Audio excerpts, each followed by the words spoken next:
How much political progress have blacks made in America since the death of Dr. Martin Luther King?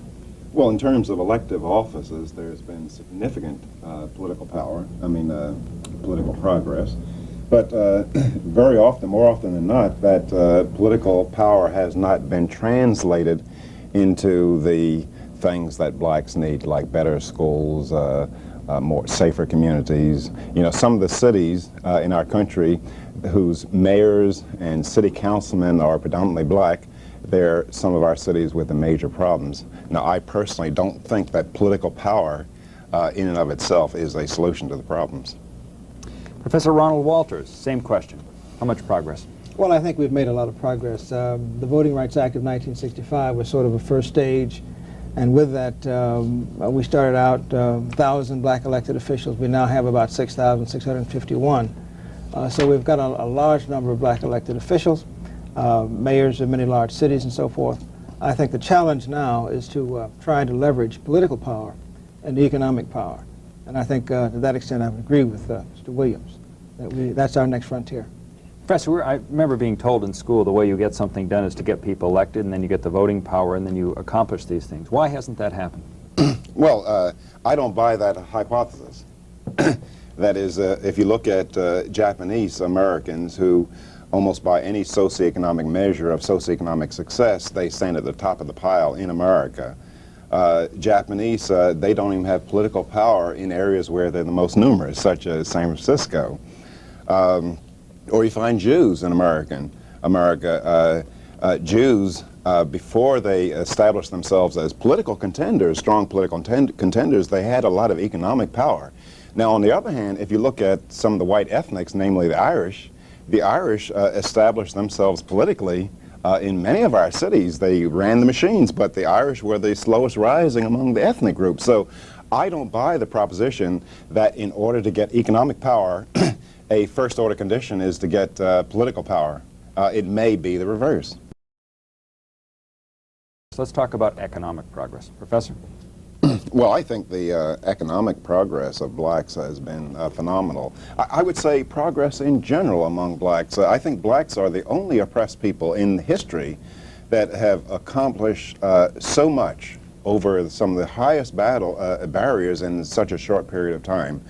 That is, if you could resurrect slaves, they would find that their grandchildren, great-great-grandchildren, granddaughters are mayors of the world's largest cities. If you considered, if you looked at black income each year and you added it up and just considered black people as a nation, black people would be the 9th richest nation on the face of this earth. Which is not saying that there are many, many problems that remain, but black people have made phenomenal progress. No question. Yes, no question about it. When you look at, for example, even the harshest period of our subjugation in this country at the turn of the century, it was also the fastest period of black capital formation.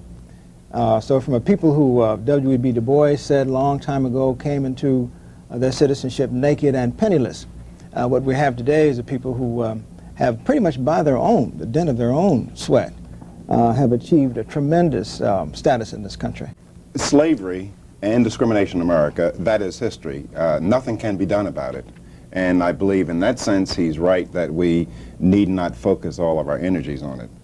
Moreover, I would argue that the discrimination, the problems that black people face today, for the most part have very, very little to do with the heritage of slavery, with the heritage of discrimination in our country. You know, in 1925 in Harlem, 85% of black kids lived in two-parent families. Today in Harlem, maybe you'll find 30% if you're lucky. Now, this great change can't be attributed to slavery, it can't be attributed to racial discrimination, and that is, I think that too much of our focus is on discrimination and the heritage of slavery as opposed to how are we going to cope with the immediate problems that we face in our communities today. From San Diego, California. Go right ahead.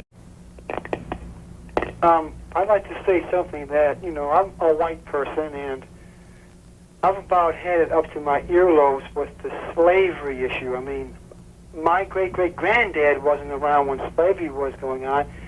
I believe that in order for people to get together and organize themselves as a functioning unit, why don't they quit talking about the slavery? I mean, that goes back to Abraham Lincoln. We're almost beyond Ronald Reagan. We're entering the year 2000. Are they going to continue to use the slavery issue forever? The Africans themselves were the first ones who initiated slavery. The white Europeans couldn't have got slaves unless the blacks were complicitous in this effort. I think it's just an atrocity to keep using the slavery thing, and I've seen the blacks, from Martin Luther King up until today, go downhill. I mean, if they don't think they've gone downhill, look what's going on in L.A. with the gang shootings. And one gentleman said, if they want to make education better for blacks, we'll give them to better neighborhoods. Well, they're living in black neighborhoods. Why don't they straighten up the blacks in the neighborhoods? Do they want to move to a white neighborhood where it's safe, or do they want to move to a better black neighborhood? Also, why doesn't Bill Cosby, Michael Jackson, Flip Wilson, Mr. T, all these super black studs with all the money, go into the neighborhoods and donate a lot of money to help their black brothers? They don't, because they want to be an Oreo cookie and they want to get white. Thank you, Carl. Let me just jump in here, Professor. Well, outside of the volume of racism in those remarks, I think that I understand, the frustration of people who've heard a lot about slavery and who feel, I think, the tremendous guilt associated with it. It is a particular American crime, and I think we have yet to deal with it as a people. The Holocaust, of course, was something which was also an historical crime. It was something that somebody else did over there. Slavery was something that somebody did right here. And so it is an abiding part of the American scene. Like it or not, the condition of black people in America can be traced back to many of those things that were done. And so it's logical for us to raise it. We should not use it as an excuse all the time. And so I think to that extent, what we're talking about is history, and we're trying to make some sense out of the condition that black people face today. Let me respond also to the caller's call. That is, slavery and discrimination in America, that is history. Nothing can be done about it. And I believe in that sense he's right that we need not focus all of our energies on it. Moreover, I would argue that the discrimination, the problems that black people face today, for the most part have very, very little to do with the heritage of slavery, with the heritage of discrimination in our country.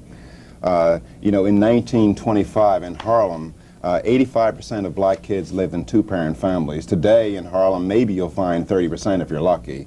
Now, this great change can't be attributed to slavery, it can't be attributed to racial discrimination, and that is, I think that too much of our focus is on discrimination and the heritage of slavery, as opposed to how are we going to cope with the immediate problems that we face in our communities today.